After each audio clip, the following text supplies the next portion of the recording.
Welcome back to the Comeback Kid, everyone. When we last left you, we were discussing the fatal conclusion of the United States national team's hopes and dreams regarding qualifying the World Cup in Russia for 2018. Those dreams are dashed, but the dreams of 4 Major League Baseball teams are still alive and well. Yes, Major League Baseball playoffs are underway.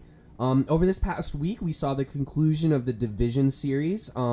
We saw teams such as the Astros, the Yankees, the Cubs, and the Los Angeles Dodgers all advancing to the division to the league championship series in both the AL and the NL respectively. And when looking back on the division series, guys, most notably 2 storylines stood out to me. The Cleveland Indians were up 2-0 against the Yankees, similarly to how they were 3-1 up against the Chicago Cubs last year in the World Series.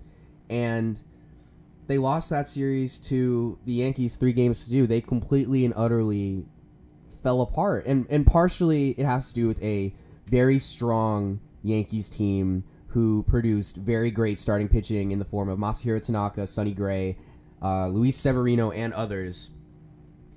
But on top of the Indians, how about those Washington Nationals? Matt, your boy Bryce Harper really he couldn't carry his team to the promised land once again. And if we look back at the Nationals' postseason recent history, spanning back from 2012. In 2012, they lost in the League Division Series 3-2. 2013, they missed the playoffs entirely. 2014, lost again in the League Division Series 3-1.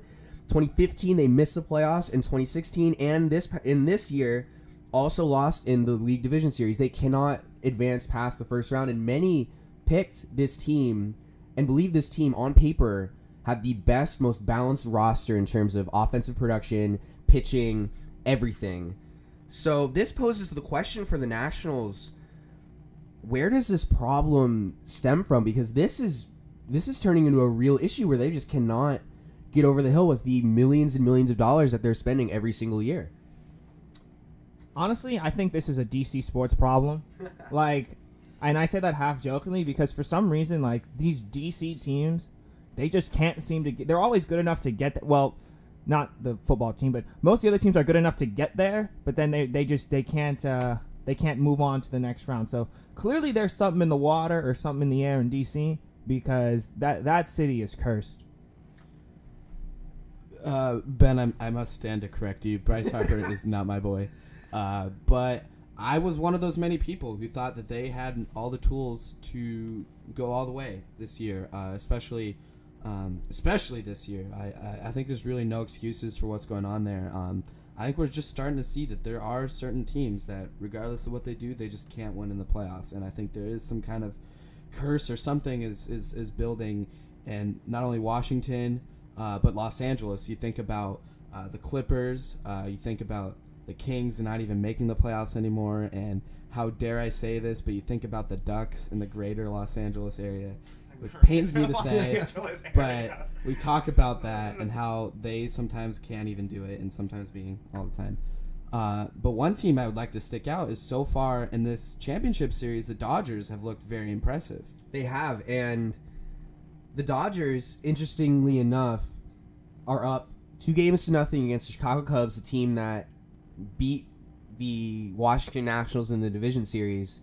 And kind of shifting it back to the Nationals, we'll get to the LCS in a second.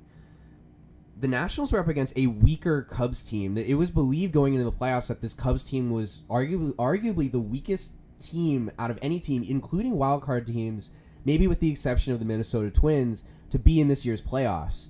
And this year, their experience from last year, fighting back against the Cleveland Indians, I believe, really showed their tenacity and how they're able to take it. Although the regular season may not have gone exactly as planned, they won an NL Central that was pretty weak this year. But they were able to bring their play to another level. And these first 2 games against the Dodgers, although they have lost them, have both been extremely tight games. And they've been in each game every second of the way. So as much as it pains me to say it, I do want to shout out the Cubs for how they've played so far this postseason, because they've surprised me in their title defense, because I presumed that going up against the likes of Steven Strasburg, Max Scherzer, Gio Gonzalez in that first series, and with where the Cubs pitching staff is at, you had Kyle Hendricks game 1, who isn't your prototypical ace. You had Jose Quintana, who had an ERA higher than 4 this year, kind of going in game 2. Like, you would assume that the Nationals would have the upper hand there, but it was the Cubs that advanced on, and yeah, so that leaves the Dodgers and the Cubs in the league championship series. But on the other side, in the American League, we had the Red Sox fizzle out of the playoffs, maybe the least competitive division series we saw across the board. The Astros really took it to your Red Sox, Nate, and your boy, John Farrell, your most beloved Red Sox manager of all time, he got sacked. He finally got, to use British soccer terms, he got sacked. And where did the Red Sox go from here, Nate? How are you feeling? Well, I think you and I talked about this on Friday, but you said that you were surprised to see the Red Sox fire John Farrell. I was not surprised at all. I was actually more surprised. Like, at the end of 2016, a lot of people thought he was going to get fired after they bombed out in the division series against Cleveland. He didn't, because Dave Dombrowski said, well, in-game managing is not really that big of a deal for me. What matters to me is, like, can he get the most out of his guys, and, what's the vibe in the clubhouse.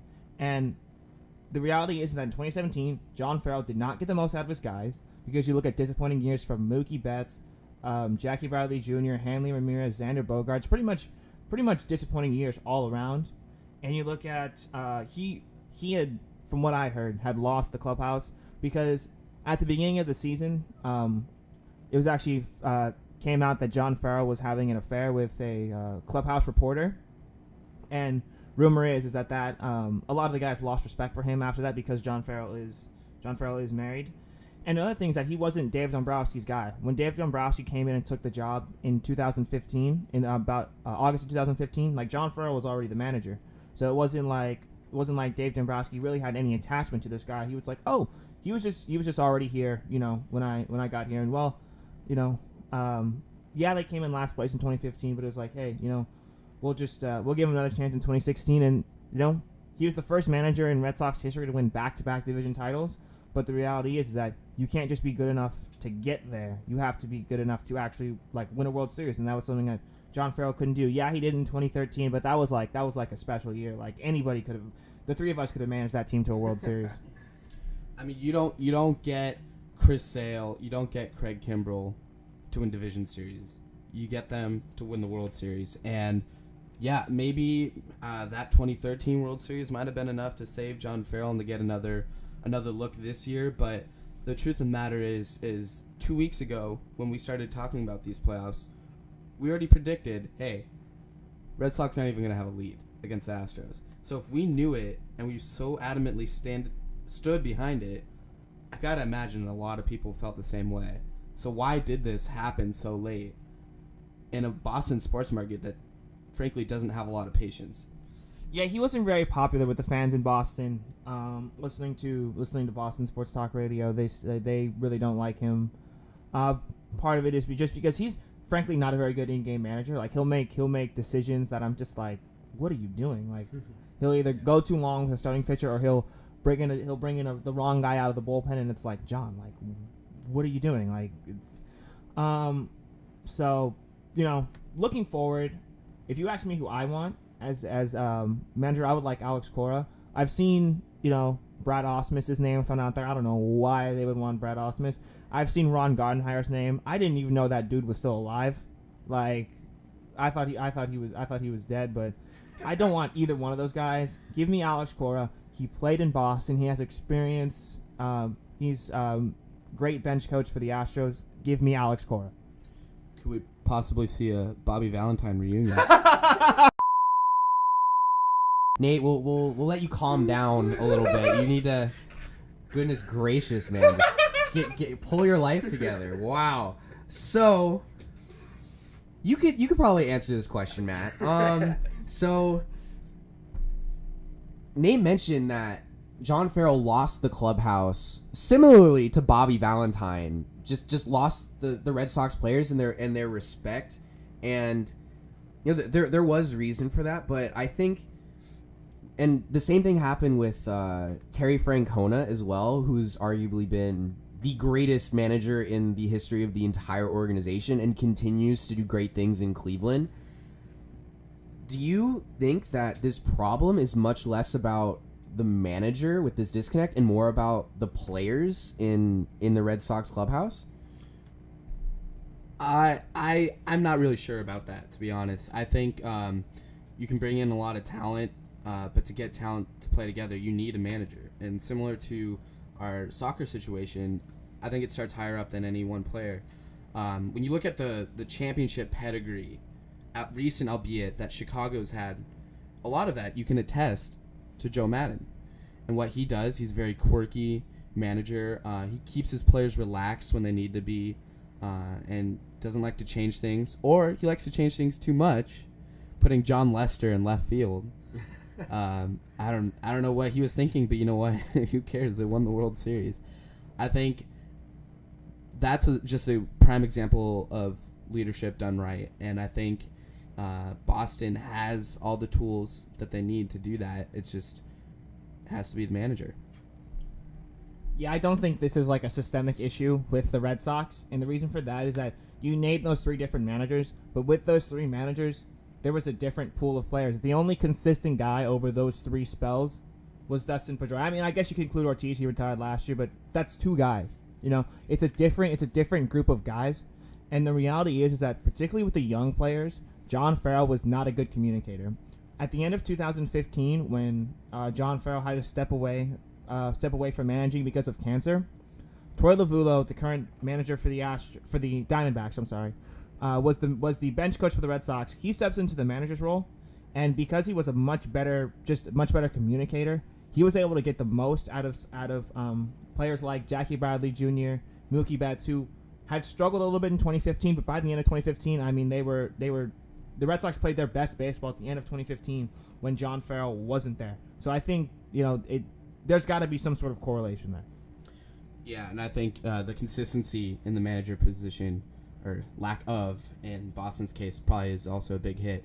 When I think of consistency in one clubhouse, I have to think Mike Sosa. Maybe we need a change. I think we definitely do. He's entering the last year in his contract, so we'll see what Sosa does this year. Hopefully he's inspired to do more so he gets an extension, but I don't know if the Angels would be willing to offer that. Well, if I know both of these teams have zero correlation to one another, but if Arsenal is willing to offer Arsene Wenger a 2-year extension after the crap that they've put Arsenal fans through, it doesn't surprise me that owner/general manager Artie Moreno would do exactly the same thing with Mike Sosa. Anyways, moving on, getting a little bit back on track here. So we were talking about it earlier briefly. The league championship series have started, and we're pretty much halfway through the series, presumably right now. We have the Dodgers, as we mentioned, who are playing the Cubs and are up 2-0 against the Cubs. Both of those games were in Los Angeles, and both of those games were big, tense wins for the Dodgers. We saw last night Justin Turner hitting a walk-off 3-run home run off of Angels great John Lackey in the 9th inning, sending Chavez Ravine into a frenzy. It was a very exciting moment, and it's what those kind of moments are why we watch playoff baseball. It was genuine, it was clutch, and it was what put the Dodgers in a driving seat in this series, and it will be interesting looking forward to see if they kind of take a step back and start to abide by the scripts that the Indians and Nationals have been writing for themselves over the past few years of getting these out to these confident leads in series, and the pressure will become too much for them potentially, and playing a team like the Cubs, who have the experience of winning the World Series last year, coming from behind to beat the Cleveland Indians, it's going to be interesting to see if the Cubs can repeat the same kind of feat that they did last year. So, Matt, earlier you said that you think Joe Madden is one of the better managers in the game. I think he is one of the most overrated managers in the game. Last year during the World Series, Terry Francona managed circles around him, and the reason why Joe Madden won is because the reason why the Cubs and Joe Madden won is because the Cubs were a more talented team. This year, I don't know what Joe Madden's thinking, putting John Lackey in the game instead of his closer Wade Davis. And they asked him, why wasn't Wade Davis in the game? And he said, "Oh, because I needed Wade Davis for the save." The game is tied. What do you mean you need him for the save? The game is tied. Why you win or lose with your best? So why wasn't Wade Davis in the game? I don't understand. And I think Joe Madden is one of the most overrated managers in baseball. Yeah, it reminded me a lot of Buck Showalter a few years ago. The Orioles playing against the Toronto Blue Jays, and instead of bringing in arguably who should have won the Cy Young that year, Zach Britton, into the game, one of the most dominant closers currently, he brought in Ubaldo Jimenez in a tie game in order to keep their season alive for presumably similar reasons of, I'm saving Zach Britton to get the save. And so, yeah, Nate, I would agree with you there that Joe Madden, he is quirky, and I think that his managing style can inspire players and bring them to a level that they never thought possible, especially how he uses a lot of his players in a multi-positional aspect. However, sometimes I think it can be too much, bringing in a guy like John Lackey who's only started games all year and bringing him into the most high-leverage situation in a league championship series, which, as you progress in the playoffs in baseball, every moment gets that much more tense and that much more important. And, he made a mistake, and the Dodgers and Justin Turner made him pay. Yeah, Ginger Jesus has been raking to start this series. I don't know what Madden was thinking, but maybe he's just confident enough to think that maybe we don't need Davis every night, and that he's trying to save him for something else. I don't know. I'm trying to get in his head. I definitely thought a lot of the same things. But maybe this is something, a bit of a trend that we're seeing, and putting people who are starters who've never come out of the pen, they come out and then they get shelled immediately. Justin Verlander did the exact same thing to Andrew Benintendi. It just didn't win, but no. All right, moving on. So, on the other side in the American League, we have the Astros and the Yankees. The Astros have gotten off to a strong 2-0 start against the Yankees. And what we've seen in both series is strong starting pitching that we really didn't see all of the division series. In the Astros case, in Game 2, Justin Verlander threw a complete game with 13 strikeouts. That is why you go get a guy like Justin Verlander. He was phenomenal. That was not even arguably the best game he has ever pitched in his illustrious career. A guy who has not only a Cy Young, but an MVP in his award cabinet, and that kind of dominance against a team with an offense like the New York Yankees in a hitter's ballpark like Houston has convinced me to jump on the Astros bandwagon, because all the teams I wanted are currently out, and I would love to see them go on and, presumably beat either the Dodgers or the Cubs in the World Series. Verlander is my way too early pick for the playoff MVP. I mean, he has meant so much to this Astros organization after not even really being there that long. I mean, he was, I'm assuming, one of the August 31st waiver pickups.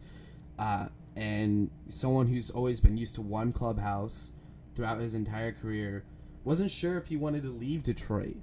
And I know they were originally trying to make this deal at the deadline, and he, in a sense, vetoed it. And, in fact, he tweeted minutes before the deadline was over a photo of him in the clubhouse saying, "Still here." I mean, to think the reluctancy is now turning into a playoff push, where I think they are definitely the favorites to win the World Series this year.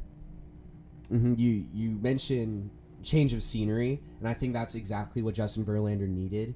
Past couple years have been up and down, to say the least, for Justin Verlander, as he posted an ERA before he moved to Houston around like 4.5. He was really not the usual dominant ace that we have expected him to be over the past 2 to 3 seasons almost. And one could argue he should have won the Cy Young over your boy Rick Porcello, Nate, but what a move for the Astros, and it's going to be interesting to see if the Yankees offense can break through these strong starting pitching that the Astros have put forward. They haven't been slacking either in their playoff push with their pitching. Masahiro Tanaka went toe-to-toe with Dallas Keuchel in Game 1 and really gave the Yankees all he could. And the Yankees honestly haven't put many feet wrong in this series. It's just been the Astros getting clutch hits when they needed to out of Carlos Correa, clutch defensive plays from Jose Altuve, and when you have an up-the-middle combination such as Altuve and Correa, you're primed for success at any level, and they're a fun team to watch. I hope for the city of Houston, after everything they've been through with Hurricane Harvey, that Justin Verlander, Carlos Correa, Jose Altuve can bring a championship to the city of Houston. So when we come back, let's talk some hockey, Matt. Let's talk some hockey. It's been around a week and a half of hockey so far this season. Some surprising storylines, such as the Las Vegas Golden Knights have really written a movie-like script for themselves. So we'll recap what has been going on in hockey, and we will be right back. My baby don't